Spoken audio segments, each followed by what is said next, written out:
할렐루야.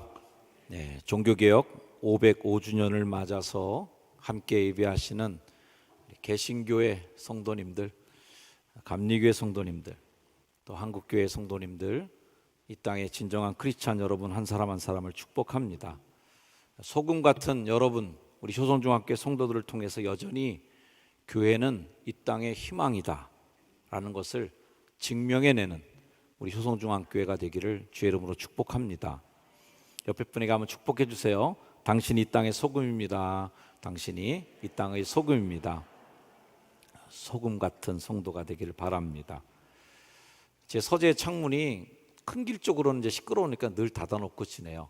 게다가 이제 커튼까지 있으니까 뭐 1년 내내 별로 열 일도 없고 10년째 그 창 연기가 뭐 몇 번 안 될 겁니다.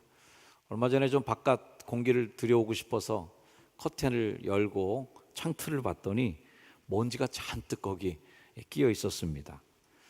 가만히 놔두어도 먼지가 이렇게 끼는구나. 어디든 어떤 물건이든 간에 가만 놔둔다고 가만히 있지 않더라고요. 가만 놔두면 얼룩도 생기고 때도 그곳에 끼고 먼지가 뽀얗게 쌓여있기 마련입니다. 그래서 매일 닦아내고 매일 청소하지 않으면 나도 모르는 사이에 더럽혀지죠. 이런 원리는 우리들의 개인적인 신앙도 그렇고 교회도 마찬가지입니다. 특히나 순결함을 유지해야 하는 신앙일수록 더 얼룩이 잘 묻죠. 거룩해야 될 교회가 더럽혀지면 다른 어떤 곳보다 더 추해지는 것이 교회입니다. 고난과 핍박 속에서 숨죽여 살았던 기독교가 325년에 세계를 통치하던 제국 로마의 국가 종교가 되었습니다. 그 이후로 교회는 영적 권위 플러스 정치적 권력까지 쥐게 되면서 서서히 창궐하다가 타락해져 갔습니다.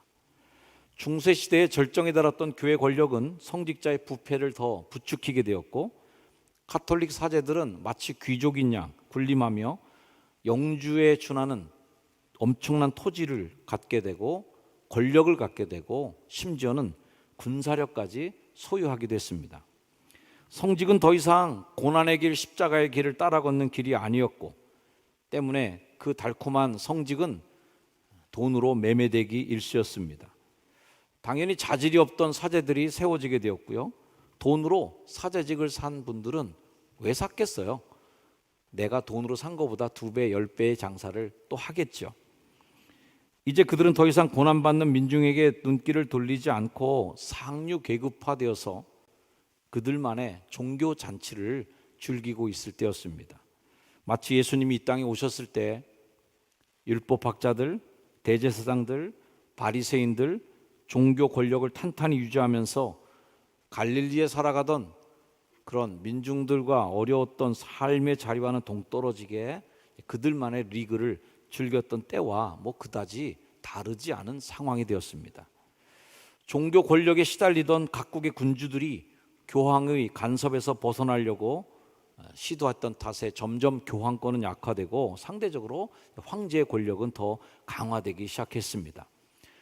더군다나 14세기에서 16세기까지 일어났던 문예 부흥, 르네상스라고 불리우던 그 운동은 이제 사람들의 생각을 신중심의 사고에서 인간을 더 연구하고 인간에 대해 더 예우를 갖추고 그들을 연구하는 지적 호기심이 그로 이전돼 가면서 종교개혁의 어떤 배경이 되기도 했습니다.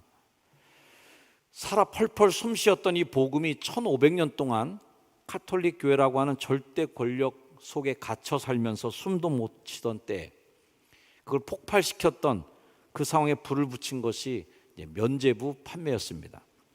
가톨릭 교회는 이제 회개나 또는 금식, 성지순례 또는 십자군 원정 이런 것에 참여하면 그 대가로 죄가 용서받는다라고 하는 사죄, 면죄의 교리가 있습니다. 이 교리가 타락하면서 돈과 뭔가 연관이 맺게 됩니다. 본격적으로 이 면죄의 교리를 재정 충당의 목적으로 전용하기 시작한 것이 교황 레오 10세 때부터인데요. 우리가 잘 아는 것처럼 베드로 대성당의 증축비용을 마련하기 위해서 그 면죄부 판매를 각국의 가톨릭 모든 교회가 하기 시작했고 독일에서도 면죄부가 판매되기 시작했습니다. 그 당시 독일 면죄부 판매 총책이었던 수도사 테첼은 면죄부를 살 때 돈을 금고에다가 집어넣을 때 딸랑 하는 소리와 함께, 그 소리와 함께 면죄부를 산 본인은 물론 부모, 친지의 영혼까지 연옥의 불바다에서 뛰어나와서 천국으로 가게 된다라고 하는 과대 선전까지 하면서 돈을 모았던 것은 유명한 일화입니다. 이랬던 교회에, 그 당시 교회는 단 하나밖에 없었죠. 교회 그러면 그냥 가톨릭 교회입니다. 그 교회를 개혁해야 된다는 소리는 예전부터 있어 왔습니다. 교회사를 볼 때 가톨릭에 대해서 최초로 반기를 든 사람은 12세기의 프랑스의 피터 왈도입니다. 이 사람은 성경, 라틴어 성경을 번역하기도 하고 각종 신학서적을 프랑스어로 번역하던 일을 했던 그가 깨달은 바 성경대로 하자라고 하는 설교를 많은 사람들에게 외칩니다. 그의 설교는 많은 사람들을 매료시켰고 그렇게 모인 사람들을 우리는 역사적으로 왈도파라고 부르기도 합니다. 그들은 아주 가혹한 가톨릭의 핍박과 박해에 시달렸습니다. 1486년에는 교황 이노센치오 8세는 골짜기에 숨어 살면서 집단 생활하던 왈도파 사람들 신도 2만 명을 하루 만에 다 죽여버리고 마을을 불살라 없애버리고 말았습니다. 그 외에도 영국에서는 존 위클리프, 체코에서는 아까 영상으로 본 바대로 화형당했던 얀 후스, 이런 분들의 외침이 종교개혁의 길을 여는 외침이 되었습니다. 하지만 그들의 소리는 거대한 종교 권력에 막혀서 입이 막히기도 했고요, 화형에 처해지기도 했습니다. 하지만 이 교회 개혁의 물살은 수백 년 동안을 도도히 흐르면서 어느 틈에 한 사람들의 생각이 모여서 거대한 물줄기가 되어서 역사 속으로 흘러가고 있었던 거죠. 가톨릭 교회는 이런 자들을 이단으로 규정하고 잔혹하게 억압했습니다. 무차별적으로 학살하기도 했습니다. 하지만 가톨릭 교회에 등을 돌렸던 민심은 더 이상 교회에 돌아오지 않게 됩니다. 그러던 중 역사에 루터가 등장합니다. 비텐베르크 대학의 교수이자 사제였던 마틴 루터는 로마에 방문할 기회를 갖게 됩니다. 모두가 사제들이 꿈꾸던 로마 성지 순례죠. 그러나 거기서 루터가 본 것은 추기경들의 호화스러운 대저택, 교황의 무수한 사생아들, 음란과 돈으로 부패한 사제들, 도무지 그리스도의 정신이라고는 찾아볼 수 없었던 교회의 타락상을 눈으로 보게 됩니다. 평소에도 가톨릭 교회에 대한 여러 가지 의문을 갖고 있었던 이 고심하던 루터는 드디어 면죄부의 판매는 불법이고 악마의 짓이다 라고 하는 확신 속에 격렬히 규탄하면서 1517년 비텐베르크식 교회 정문에 95개에 달하는 면죄부의 악용을 반대하는 95개조 반박문을 내걸면서 종교개혁의 깃발이 들려졌습니다. 세계의 역사를 바꾼 종교개혁이 시작된 것이죠. 루터는 그 이후에 곧바로 교황청으로부터 이단으로 찍혀 파문을 당하게 됩니다. 이들의 목숨을 건 저항정신, 그것으로 인해서 오늘날의 개신교회가 탄생합니다. 개신교회를 영어로 프로테스탄트라고 부르는데 이것은 한거를 뜻하는 라틴어 프로테스타티오라는 단어에서 유래된 말로 가톨릭의 한거한 사람들이라는 뜻을 갖고 있습니다. 자, 오늘 종교개혁주의를 맞이하면서 교회의 간단한 역사를 짚어보면서 우리는 거룩한 질문을 하나 우리 마음속에 다시 한번 하게 됩니다. 왜 개혁자들의 피 위에 세워진 신교가 프로테스탄트 교회가 다시 개혁의 대상이 되었는가? 라는 질문입니다. 개혁자들은 자신의 개혁이 성공한 후에도 하나의 슬로건, 그 하나의 깃발만큼은 내리지 않고 있었습니다. 그 깃발이 뭐냐면 개혁된 교회는 항상 개혁해야 한다라는 이 깃발만큼은 내리지 않고 꾸준히 지켜온 겁니다. 개혁된 교회가 개혁되지 않으면 그 개혁은 아무 의미가 없는 허공에 외치는 소리가 되기 때문이죠. 종교개혁주의를 맞아서 오늘 저도 이 단상에서 교회의 개혁, 종교의 개혁을 말하는 것이 부끄러운 이유는 종교개혁의 주요 원인이 성직자의 타락이었는데 오늘날에도 교회의 신뢰도가 바닥을 치고 비호감 집단으로 오인되는 중요한 원인은 목회자의 책임이 대부분이기 때문에 부끄럽습니다. 그래도 교회를 포기할 수 없는 이유 중에 하나는, 단 하나의 이유는 하나님은 세상에 남겨진 그리스도의 몸된 교회, 우리 교회를 가리켜서 그리스도의 몸인 교회라고 불리는데, 이 땅에 남겨진 이 교회를 통해서 하나님께서는 그럼에도 불구하고 교회를 통해 이 땅을 또 구원하실 것이라고 하는 믿음을 갖고 교회를 붙잡고 또 붙잡고 또 붙잡고 교회를 개혁하기 위해 기도하며 나가는 겁니다. 꽁 잡는 게 매라는 식의 부흥 일변도의 신학적인 풍토들, 방법론과는 관계없이 꽁 잡는 게 매, 결론만 교회가 성장하면 된다라고 하는 교회론들, 성장주의에 물들었던 값싼 복음, 과도한 기복신앙, 특히나 오늘날에는 이데올로기에 물든 정체불명의 정치 기독교가 횡행하고 있는 시대에 살면서 교회 개혁은 과연 어떻게 이루어져야 될까에 대한 심각한 고민을 하고 있는 것입니다. 이 시대의 루터가 다시 살아나온다면 무엇을 개혁하라고 외칠지 가슴이 뜨끔합니다.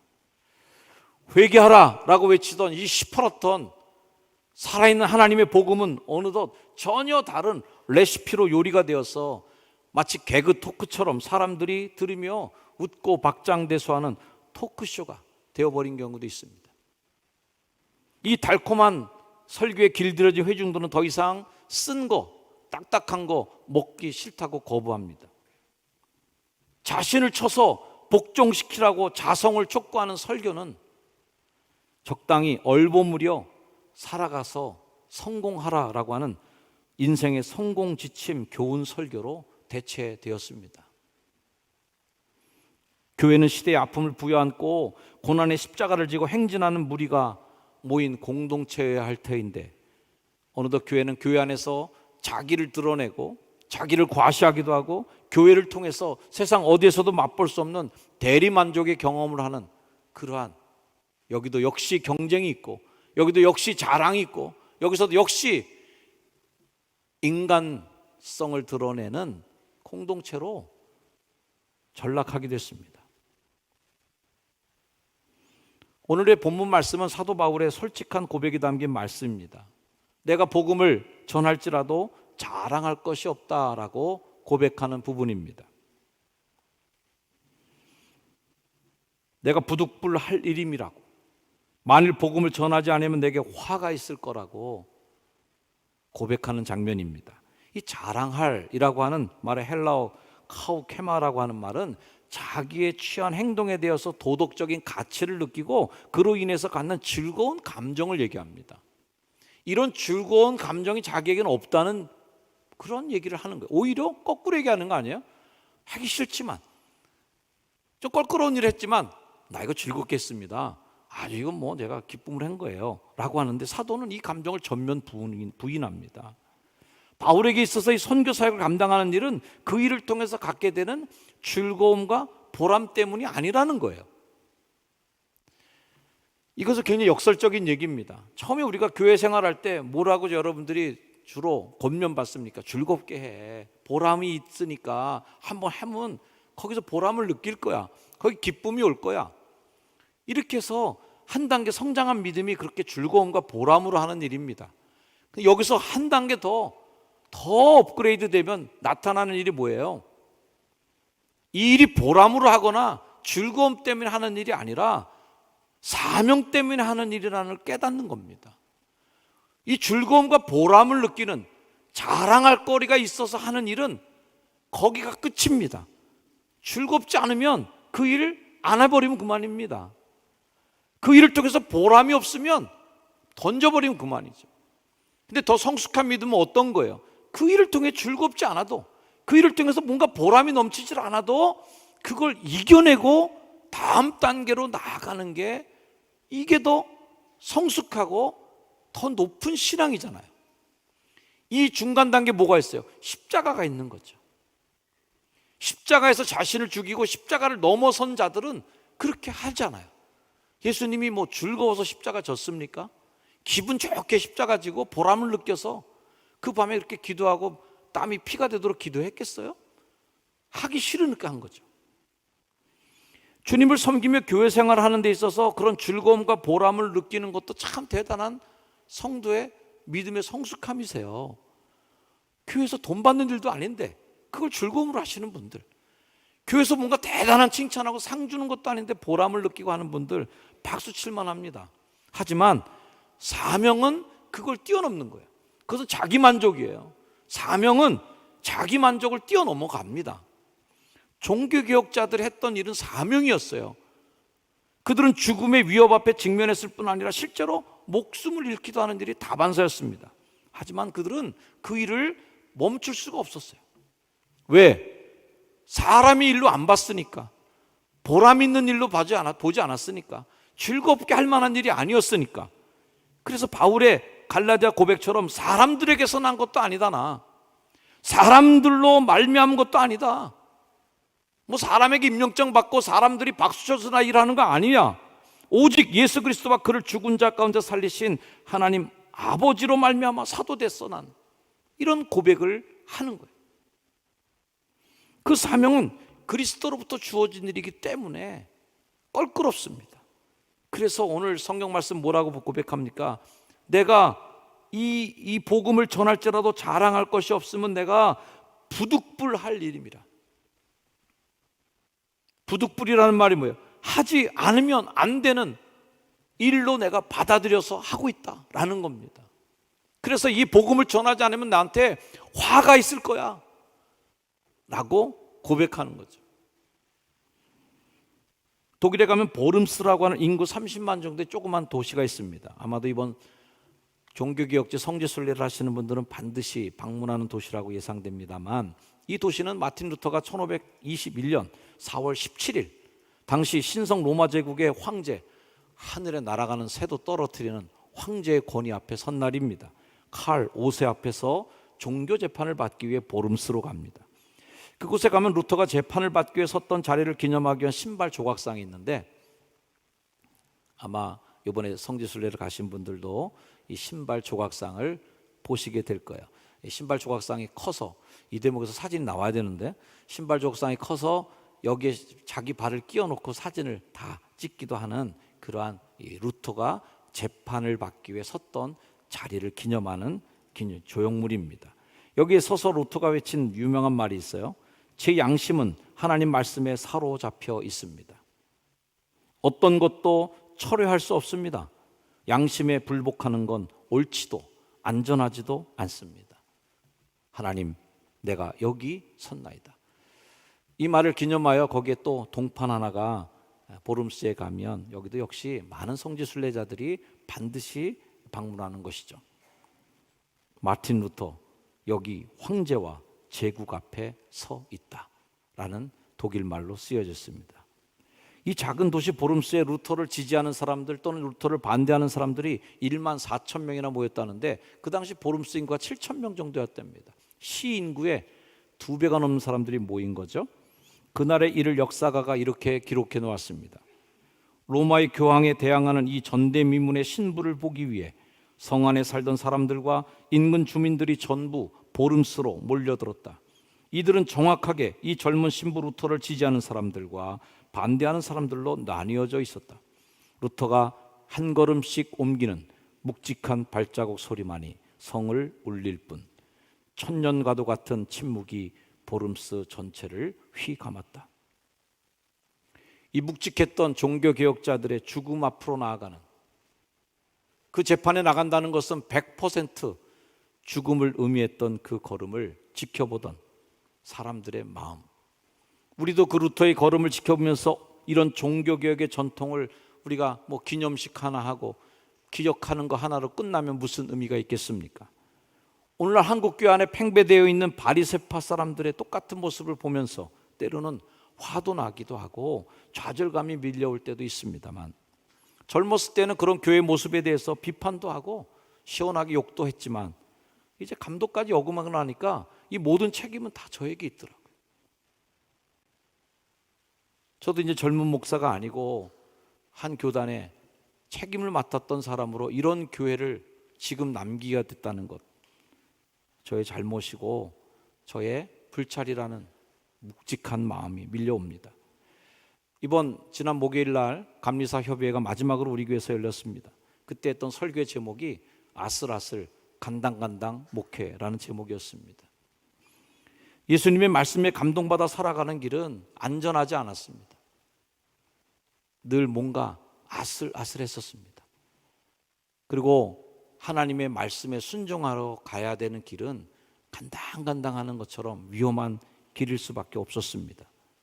종교개혁자들의 삶도, 사도들의 삶도 마찬가지였습니다. 바울이 어느 동네 갈 때마다 환영받고 박수치면서 설교 좀 해주세요 라고 요청받지 않았습니다. 설교만 하면 옥에 갇히고 말씀만 전하면 돌로 쳐맞고 가는 곳에는 풍랑이 일어서 배가 전복이 되고 죽을 고비를 넘기면서 갔던 그 아슬아슬하고 간당간당했던 삶. 하지만 그 일을 계속했던 일은 즐거움과 보람 때문이 아니라 자신의 의지 때문에 간 것이 아니라 오직 예수에게 사로잡혀 있기 때문에, 사명에 사로잡혀 있기 때문에 잡혀가는 삶이었던 것이죠. 사도행전 20장 말씀에는 그런 사도의 고백이 남겨져 있습니다. 같이 한번 읽어볼까요? 시작. 보라, 이제 나는 성령에 매여 예루살렘으로 가는데 거기서 무슨 일을 당할는지 알지 못하노라. 오직 성령이 각 성에서 내게 증언하여 결박과 환난이 나를 기다린다 하시나 내가 달려갈 길과 주 예수께 받은 사명 곧 하나님의 은혜의 복음을 증언하는 일을 마치려 하면은 나의 생명조차 조금도 귀한 것으로 여기지 아니하노라. 보라, 내가 여러분 중에 왕래하며 하나님의 나라를 전파하였으나 이제는 여러분이 다 내 얼굴을 다시 보지 못할 줄 아노라. 마지막 구절이 짠합니다. 다시는 내 얼굴을 보지 못할 것입니다. 유언과도 같은 말씀입니다. 다시는 이 사람들과 만날 수 없는 길을 가는 그런 결단이 복음 앞에 선 자의 결단입니다. 루터가 걸었던 그 길은 자기 의지로는 갈 수 없었던 길입니다. 루터는 늘 불안해했습니다. 루터는 늘 죽음을 두려워했습니다. 그는 철인도 아니었고 로보트도 아니었습니다. 종교개혁을 위해서 강철 심장을 지닌 자도 아니었습니다. 독방에 숨어 지내면서 그는 불안해했고 떨었습니다. 그럼에도 불구하고 후퇴할 수 없는 그의 심정은 바로 주 예수께 받은 사명, 부득불할 일임이라고 고백했던, 이거 안 하면 내게 화가 있을 거라고 하는 그 소명과 사명이었죠. 오늘의 말씀이 안일함과 나약함을 깨웁니다. 오늘 말씀 17절의 말씀입니다. 같이 한번 읽어보겠습니다. 시작. 자, 이것을 행하면 상을 얻으려니와 내가 자의로 아니한다 할지라도 나는 사명을 받았노라. 교회 일 자의로만 하시는 분들은 오늘 이 개혁자의 헌신들 앞에 회개해야 됩니다. 보람 있는 데까지만 난 하겠어. 즐거울 때까지만 하겠어. 자랑할 수 있을 때까지만 하겠어. 아니죠. 자랑할 수 없는 부끄러움 중에도, 보람을 느낄 수 없는 좌절 속에서도 즐거움이라고는 전혀 없는 고된 길일지라도 나는 사명을 받았어. 이것이 개혁자들의 삶을 따라가는 우리들의 삶의 자세인 것이죠. 개혁된 교회를 개혁하라 하는 이 명령은 지금을 살아가는 우리 모두에게도 여전히 계속 주어지는 숙제입니다. 지금도 죽음으로 우리들에게 전달되었던 그 복음을 누군가에게 전달해야 될 책임이, 사명이 우리에게 지어져 있습니다. 그 복음, 목숨을 걸고 우리들에게 전달해 주었던 그분들의 그 피와 헌신을 우리가 꿀꺽 먹고 가만히 갖고 있으면 이게 죄입니다. 누군가에게 다시 전달해 줄 책임이 우리에게 있는 것이죠. 오직 믿음, 오직 은혜, 오직 말씀, 오직 하나님의 영광을 위하여라는 개혁자들의 이 깃발을 우리도 내리지 말고 계속 들고 믿음의 결단을 가지고 자기 스스로를 매일 개혁해 나가는 교회, 어제의 효성중앙교회를 발로 밟고 다시 내일의 효성중앙교회를 위해서 개혁해 나가는 교회, 왕년의 옛날의 믿음의 헌신의 삶을 다시 땅에다 묻고 지금 내가 해야 될 일, 내일 내가 짊어져야 될 십자가를 다시 짊어지고 나가는 자들이 그게 프로테스탄트고 그게 개신교인들이고 그것이 감리교인들입니다. 이 은혜가 여러분에게 있기를 다시 한번 주의 이름으로 축원합니다. 기도하겠습니다. 종교개혁 505주년을 맞고 개혁자들의 헌신과 그들의 희생 앞에 머리를 숙이며 우리도 또 개혁할 교회를 놓고 기도합니다. 한국 교회가 신뢰도가 땅에 떨어졌다고 걱정을 합니다. 정치화된 종교가, 교회가 사람들에게 따돌림을 받습니다. 어쩌다 교회가 여기까지 왔는지 마음이 아픕니다.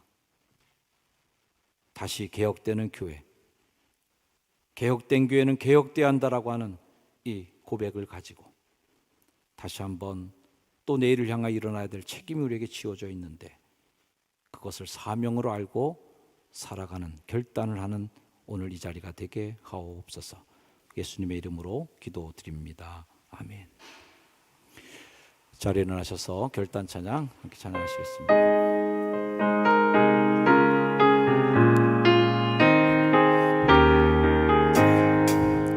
주 예수 넓은 우리 박수하면서 찬양합니다.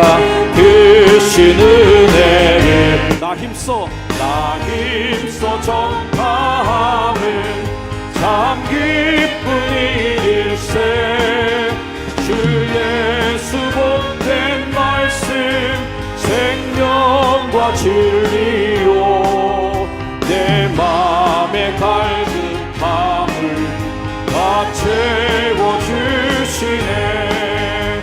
옛부터 전한 말씀 주 예수 크신 사랑 나 항상 전파하니 참 기뻐하도다. 이 말씀 전할 때에 내 마음이 기쁘고 그 말씀 전할수록 새 기쁨 넘치네. 그 본의 복된 말씀 못 들은 사람이 세상에 많은 3절 찬양합니다. 이 말씀 들은 사람, 이 말씀 들은 사람 또 듣기 원하고 목말라 사모하니 그 말씀 진리라. 그 나라 영광 중에 다 부를 쇠고래 옛부터 좋아하던 이 말씀 들으세. 옛부터 전한 말씀 주 예수 크신 사랑 나 항상 전파하니 참 기뻐하도다.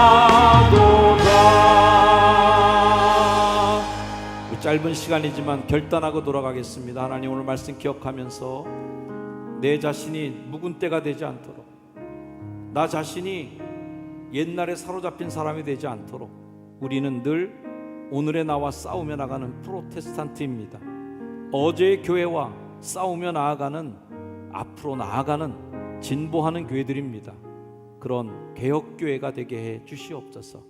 효성중앙교회가 이 시대의 개혁을 견인해 나갈 수 있도록 우리에게 힘을 더하여 주시고 성도들의 믿음이 단단하도록 주여 함께해 주옵소서. 함께 결단하며 기도하겠습니다. 아버지 하나님 감사합니다. 개혁된 교회는 개혁되어야 한다라고 하는 종교 개혁자들의 위대한 외침을 다시 한번 기억하면서 우리보다 앞서 성경으로 돌아가자고, 복음으로 돌아가자고, 믿음의 근본으로 돌아가자고 외쳤던 개혁자들의 외침이 우리 속에서 왜곡되고 오염되었던 것을 회개합니다. 하나님, 우리를 회개케 하시고 역사하셔서 하나님 나라 영광을 위해서 쓰임받는 개혁의 전통을 이어가는 감리교인 되게 하여 주옵소서. 아멘. 이제는 사람들의 생명에는 관심이 없었던 바리새파들의 종교, 율법학자들의 성경, 대제사장들의 예배를 거부하시고 이 땅에 새로운 하나님의 사랑의 복음을 선포하시며 유대교의 개혁을 이끌으셨던 진정한 개혁자이셨던 예수 그리스도의 그 크신 은혜와 지금도 자신을 개혁하는 자들을 자신의 자식으로 사랑하시고 응원해 주신 하나님의 사랑과 우리가 힘들어서 뒤로 후퇴하고 싶을 때 우리보다 앞서가시며 길을 뚫고 나가시는 성령님의 놀라운 은혜의 역사가 진정한 개혁교회로서의 역할을 감당하기로 작정하며 삶의 자리로 돌아가는 효성중앙교회 성도들 머리 위에 이 땅에 개신교회와 하나님 나라에 섬기는 숱한 감리교인들 머리 위에 이제 영원까지 늘 항상 함께 하시기를 간절히 축원하옵나이다. 아멘.